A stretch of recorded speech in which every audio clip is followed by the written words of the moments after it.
Hello, good morning. स्वागत आहे तुमचं माझ्या यूट्यूब चॅनलवर. आणि आजचा जो टॉपिक आहे तो थोडासा डिफरंट आहे. ॲक्च्युली फनी टॉपिक आहे की I I don't know actually सगळे तसं काही करतात का? बट मी नॉर्मली आपण जे मिल्क आहे, दूध आहे, दूध जे आणतो ना आपण, ते मी डीमार्टमधून आणते. ओके. सो आमच्या जवळच डीमार्ट आहे. सो मी रोज दूध आणायला तिथे जे एक किंवा 1 दिवसाआड जे आपण म्हणतो. ओके. सो तसं दूध आणायला आम्ही डीमार्टला जातो. ओके. सो असं कोणासोबत होतं का की फक्त दूध आणायला किंवा एकच एक वस्तू आणायला गेलो आहे आपण आणि त्याच्यासोबत 7-8 वस्तू घेऊन आलो आहे. सो आजही माझ्यासोबत तेच झालं. नॉर्मली कधी-कधी माझी मम्मी जाते आणायला आणि कधी-कधी मी जाते. जर बेबी झोपला असेल तर मी जाते आणि बेबी जर जागी असेल तर मग मम्मी जाते. ओके. सो आज ती झोपली होती. सो म्हटलं चला आपण थोडंसं वॉक पण होऊन जाईल आणि थोडंसं फिरणं पण होऊन जाईल. सो त्यानिमित्ताने मी आज डीमार्टला गेली होती आणि गेली होती फक्त दूध आणायला, पण त्याच्यासोबत भरपूर काही-काही घेऊन आली. आणि असंच होतं. आणि कसं असतं ना, एकाच ठिकाणी सगळ्या गोष्टी असतील ना, तर आपल्याला वाटतं घरातून निघताना म्हटलं एकच घेऊन जायचं. पण गेल्यानंतर म्हटलं अरे हे हवं आहे, अरे ते हवं आहे, अरे हे घ्यायचं, अरे ते घ्यायचं, असं होतं. तर तुमच्यासोबत पण असं होतं का? हे नक्की मला कमेंट करून सांगा. आणि थोड्याशा क्लिप्स घेतलेल्या आहेत मी डीमार्टच्या. आज खूप गर्दी होती, प्रचंड गर्दी होती आणि थोडंसं माझ्या काही आठवणी होत्या.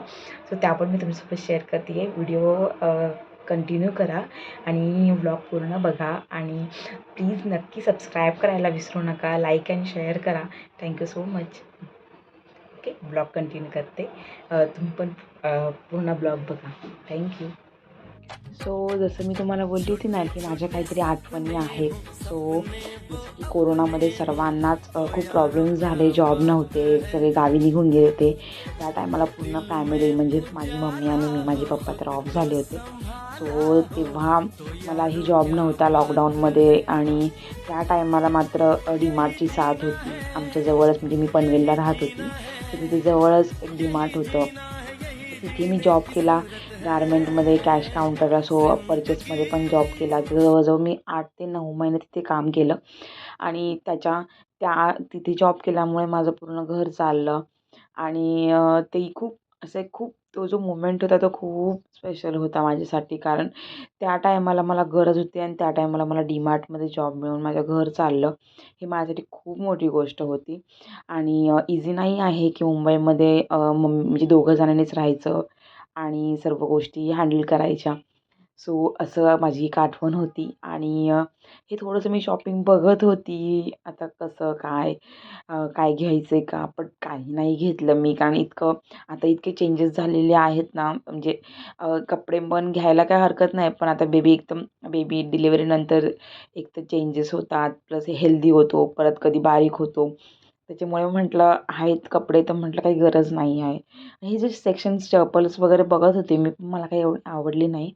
सो मी जस्ट बघत होती काय एकदा गेलं ना, की आपण काही ना काही बघतच राहतो, असं होतं.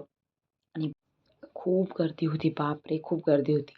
जवळजवळ ह्यालाच मला 1 तास लागला तिथे. आणि म्हणतात ना कष्टाशिवाय काहीही नाही आहे आणि हे खरं आहे हां. कष्ट केल्याशिवाय मार्ग नाही. स्वामीही म्हणतात कष्ट करा. Hello friends. डीमार्टमध्ये आपण जेव्हा जातो ना, तेव्हा एक वस्तू घ्यायला गेलेलो असतो, पण एकासोबत आपण 10-15 वस्तू घेऊन येतो. हे खरं आहे आणि स्ट्रॅटेजी आहे. सो चला, मी फक्त दूध आणायला आली होती, पण त्यासोबत भरपूर काय घेतलं आहे. सो असंच असतं. आयुष्य खूप सुंदर आहे आणि ते जगलंच पाहिजे. सो जितकं हसत जगता येईल तेवढं जगून घ्या. थँक्यू. तुमच्याही काही आठवण असेल कोरोनामध्ये तर नक्की कमेंट करून सांगा. Thanks for watching. बाय.